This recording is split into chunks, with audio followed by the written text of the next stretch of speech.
en venons à notre rendez-vous hebdomadaire autour de l'actualité américaine, ce quart d'heure américain avec Pierre-Yves Dugas, notre correspondant américain en visioconférence avec nous. Bonjour et bienvenue Pierre-Yves. Nous sommes encore sous le coup des chiffres d'emploi spectaculaires, explosifs qui ont été publiés vendredi. Le marché du travail américain, quand on regarde les données qui ont été publiées, est peut-être en train de réaccélérer. Modulo, je le disais en introduction, Pierre-Yves, la question de la fiabilité de ces statistiques. Et c'est pas juste les statistiques de vendredi aux États-Unis. Il y a une question globale sur l'appareil statistique dans le monde entier, sur la question de la fiabilité des chiffres aujourd'hui. Est-ce qu'il y a quelque chose qui cloche dans ce dernier rapport mensuel sur l'emploi aux États-Unis ? Il y a quelque chose qui cloche là-dedans, j'y retourne immédiatement, disait Boris Vian. Sur les 3 derniers mois, prenons la moyenne des 3 derniers mois pour essayer précisément de couper les ondulations qui paraissent excessives. Les chiffres du BLS, Bureau of Labor Statistics, qui sont les chiffres officiels de l'administration fédérale qui mesurent l'emploi, nous sommes en moyenne à 289 000 emplois de plus tous les mois sur 3 mois. Nous avons observé depuis des années de fortes divergences entre d'autres séries privées qui mesurent la même chose, les créations d'emplois aux États-Unis. Mais des divergences aussi fortes que cela, moi je ne me souviens pas en avoir vu. Je fais référence au sondage de la société ADP qui tombe en général 2 jours avant le premier vendredi du mois, date de la publication des chiffres du BLS. La moyenne de l'estimation de ce sondage ADP depuis 3 mois, c'est 124. Donc on a 124 selon ADP, 289 selon le département du travail. C'est une grosse différence. C'est une grosse différence qui est inquiétante à 2 niveaux. D'abord parce qu'elle remet en question la lecture du trend. Nous avons tous écouté Jérôme Powell dans sa conférence de presse mercredi, qui a cité le chiffre qui était celui qui était exact à ce moment-là, de la moyenne des 3 derniers mois, chiffre qui est invalide aujourd'hui, et qui disait, depuis 3 mois, on observe un ralentissement progressif des créations d'emplois. En fait, non, maintenant on observe une augmentation. On n'a pas créé depuis 3 mois autant d'emplois aux États-Unis que depuis le premier trimestre 2023. Donc, question, point d'interrogation sur le trend. Et puis, point d'interrogation sur les statistiques internes au Bureau of Labor Statistics, au département du travail. Parce que, pour faire simple, les gros chiffres de l'emploi et du chômage qui sont publiés le premier vendredi du mois sont issus de 2 sondages différents. Un premier sondage est réalisé auprès des entreprises, et ce sondage-là mesure le volume de l'embauche, les nombres d'emplois qui sont créés.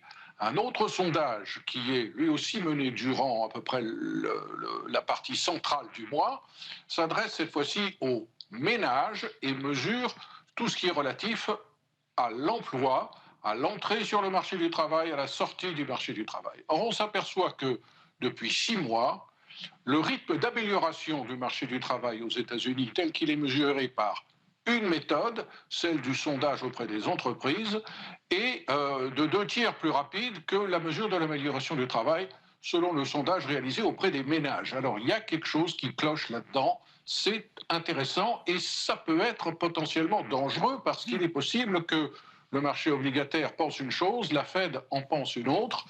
Je me reporte du coup à l'opinion de quelqu'un qui est un expert en la matière. Je parle de Jeffrey Gundlach, qui gère un fonds obligataire en Floride et qui regarde d'autres sources de mesure de l'emploi. Il rappelle que les États américains mesurent le chômage. 50 États américains, auxquels on ajoute un 51e, entre guillemets, qui est la capitale américaine, le District of Columbia. Or, depuis 6 mois, 85% de ces 51 États américains font état d'une hausse du chômage. Donc là aussi, on peut se poser une question sur cette étrange divergence entre diverses méthodes de mesure. Comment peut-on réconcilier les choses ? Le premier réflexe est de dire attention, nous avons plus de création d'emplois parce que nous avons un retour dans la population active de gens qui en étaient sortis, notamment au moment de la pandémie. Manque de peau, ça ne paraît pas évident parce que si l'on regarde le taux de participation à la population active tel qu'il a évolué depuis 1 an, il est pratiquement stable. On est à 62,4 aujourd'hui, 62,5 aujourd'hui contre 62,4 il y a un an. Donc quelle pourrait être l'autre explication si ce ne sont pas des erreurs dans le sondage eux-mêmes? Une augmentation plus rapide de la population américaine. Comment aurait pu-t-on rater une chose aussi évidente? L'immigration. L'immigration, qui est très forte aux États-Unis, pourrait expliquer l'augmentation de la population active et l'augmentation plus rapide que prévu du nombre d'emplois créés. Bon, effectivement, hein, beaucoup d'interrogations, mais encore une fois, je le dis, c'est pas juste aux États-Unis, c'est pas juste sur les données d'emploi. On a des questions sur la fiabilité statistique un peu partout dans le monde, sur les chiffres du marché du travail, sur les chiffres de salaire aussi en Europe. Il y a beaucoup d'incertitudes statistiques aujourd'hui, nous alertent en tout cas les économistes. Et à ce titre, je rappelle, on a eu des révisions effectivement sur la méthodologie et le benchmark pour la mesure statistique du marché du travail américain. On aura des révisions statistiques sur le rapport de l'inflation, hein, le CPI, l'indice des prix à la consommation, je crois, cette semaine, le 9 février, l'appareil statistique américain publiera des révisions attachées au mode de calcul de l'inflation également aux États-Unis, Pierre-Yves. Oui, alors ces révisions-là sont différentes des révisions mensuelles qui interviennent tous les mois, comme leur nom l'indique, puisque lors de la publication vendredi dernier des chiffres de l'emploi de l'estimation du mois de janvier, on a révisé a posteriori les chiffres de décembre et les chiffres de novembre. On avait raté 126 000 emplois nouveaux. C'est pas rien, 126 000. 126 000, c'est l'équivalent d'un mois mesuré par ADP. On n'a pas besoin d'être complotiste pour s'imaginer que des erreurs peuvent être commises. Encore une fois, ce qui est important, c'est de noter que ces interrogations, ces énigmes, ces discrepancies, on dirait en anglais, interviennent à un moment crucial qui pourrait induire en erreur un changement de politique monétaire. Ouais. Et c'est une raison de plus pour faire très attention à la lecture de ces chiffres. Et ça participe sans doute de ce besoin de plus grande confiance qu'appelle de ses vœux aujourd'hui Jérôme Powell avant de prendre la décision de baisser les taux directeurs pour la première fois. Vous évoquiez le sujet de l'immigration, Pierre-Yves, ça va être un des gros sujets politiques de cette semaine à Washington, puisque le leader démocrate du Sénat, Chuck Schumer, aimerait bien un vote cette semaine sur un projet de loi bipartite qui se réfère à la question de la sécurité aux frontières et qui englobe également la question d'un package d'aide à l'Ukraine et à Israël également, si je ne dis pas de bêtises, Pierre-Yves. Vous avez tout à fait raison, Grégoire. Vous suivez très bien l'actualité washingtonienne depuis Paris. Je suis aidé, Pierre-Yves, chaque lundi à 13h45 avec le quart d'heure américain. Chuck Schumer, leader démocrate du Sénat, espère que ce compromis bipartite pourra faire l'objet d'un vote mercredi. Malheureusement, même si ce compromis bipartite qui est négocié depuis des mois venait à être adopté, il n'a aucune chance d'être adopté à la Chambre des représentants. Autrement dit, ça serait lettre morte. Et là, je voudrais faire un pas en arrière parce que je pense que cette question de l'immigration et de la réforme de l'immigration est un exemple typique des raisons pour lesquelles le système politique américain de séparation des pouvoirs et de division du Congrès en deux, entre deux chambres qui doivent absolument s'entendre sur le même texte à chaque fois, aucune chambre, c'est pas comme en France où l'Assemblée nationale peut avoir le dernier mot sur le Sénat. Là, il faut que toutes les lois soient adoptées par les deux chambres dans les mêmes termes.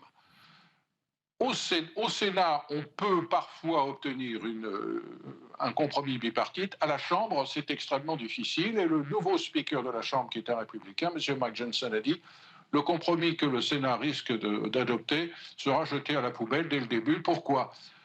Alors, les républicains, et en particulier les trumpistes, qui ont vraiment la main sur le parti républicain en ce moment, préfèrent un désaccord, préfèrent qu'aucune loi soit votée parce qu'ils vont disposer ainsi d'un sujet pour faire campagne sur lequel ils vont pouvoir surfer, qui est celui de l'incapacité de l'administration Biden à prendre le contrôle de la frontière. Au lieu de résoudre le problème, ils préfèrent que le problème ne soit pas résolu, ça leur donne un sujet de campagne. D'un autre côté, les démocrates qui ont nié l'existence même de ce problème de contrôle de la frontière font du rétropédalage parce qu'ils regardent les sondages et ils s'aperçoivent que beaucoup d'Américains ne comprennent pas que tous les ans, la police aux frontières arrête plus de 3 millions d'illégaux, dont plus de 2 millions sont arrêtés à la frontière avec le Mexique. Ce sont des chiffres énormes, même pour les États-Unis, pays de 335 millions d'habitants. Et ce sont des chiffres, d'ailleurs, qui peut-être jouent un rôle, on vient d'en parler, sur les créations d'emplois aux États-Unis. Dans le compromis bipartite en discussion au Sénat et qui est sur le point d'être adopté, il y a l'idée, tenez-vous bien, que si l'on attrape plus de 5000 migrants illégaux en moyenne par semaine, la frontière pourra être fermée. Et Joe Biden aujourd'hui dit « je fermerai la frontière ». Ces mots-là, lorsqu'ils étaient prononcés il y a 3 ans par le président de l'époque, Donald Trump, étaient jugés inacceptables, inhumains, contraires aux principes élémentaires de l'empathie à l'égard des pauvres qui viennent travailler aux États-Unis par le Parti démocrate. Aujourd'hui, toute cette rhétorique est reprise par Joe Biden, qui se rend compte qu'il y a un vrai problème à la frontière. Si les termes de cet accord bipartite sont respectés, cette barrière des 5000 migrants en moyenne par jour, par semaine attrapés, aurait fait l'an dernier que la frontière la frontière américano-mexicaine aurait été fermée tous les jours. Tous les jours, on aurait fermé complètement la frontière si ce niveau avait été dépassé. Il y a un énorme problème de gestion de l'immigration illégale aux États-Unis et malheureusement, pour des raisons électoralistes, ce problème ne sera pas résolu probablement avant des mois. Merci beaucoup Pierre-Yves pour votre éclairage hebdomadaire sur l'actualité économique et politique américaine. Ce quart d'heure américain, chaque lundi sur Smart Bourse, est à retrouver évidemment en replay sur bismart.fr.